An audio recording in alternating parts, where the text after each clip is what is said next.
Hurmatli obunachilarimiz, bugun siz bilan tvorogli hammaga birdek yoqadigan pirog qilishni o'rganamiz.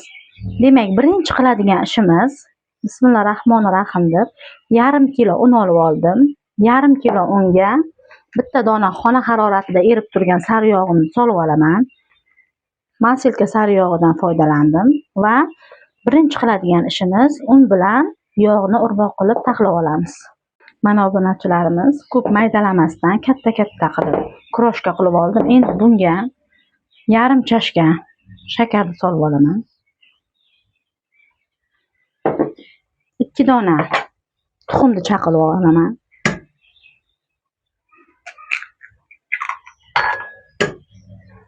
Tuxum. Keyin mana Rajabovni birinchi marta ishlatyapman ko'zali qaymog'idan. Qani 2 qoshiqcha qaymoq solib olaman. Mana 2 ta qoshiqda qaymoq solib oldim. Va ozgina razg'ixetil. Mana. Va ozgina chayin sodani уксусga kuydirib solib olamiz. Mana. Sodani hidi kelib qoladi. Shuning uchun ham ozroq уксусga kuydirib olsak, yumshoq va hidi bo'lmaydi. Mana.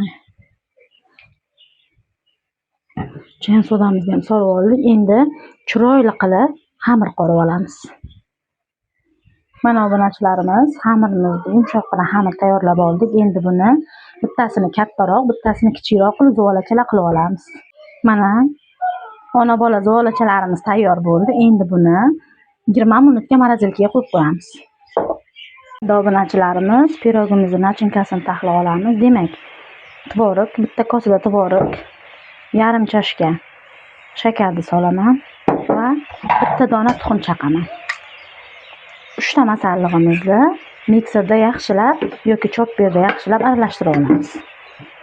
Mana xuddi shu ko'rinishda yasab oldik. Endi bunga tayyorlagan tvorog nachinkamizni bir xil qilib xamirtuyaga solib chiqamiz.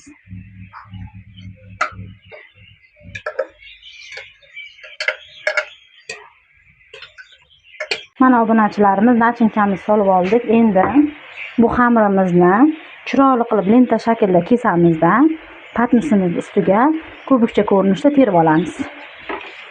Mana obunachilar, lentacha ko'rinishda kesib olgan xamirlarimizni mana shunday qilib chiroyli qilib terib olamiz. Mana obunachilarimiz, mana shu ko'rinishda xamirlarimizni taxlab oldik. Endi yuziga tuxumimizni suramizda yarim soatga 180 gradusda duxovkamizda pishirib olamiz. Pirogimiz pishib tayyor bo'ldi. Endi yuzi chiroyli bo'lish uchun issiqligidan asal suv olamiz. Yuzlari yarqirab, yanada chiroyli chiqadi. Mana obunachilarimiz, pirogimiz tayyor bo'ldi. Endi buni kesib ko'ramiz.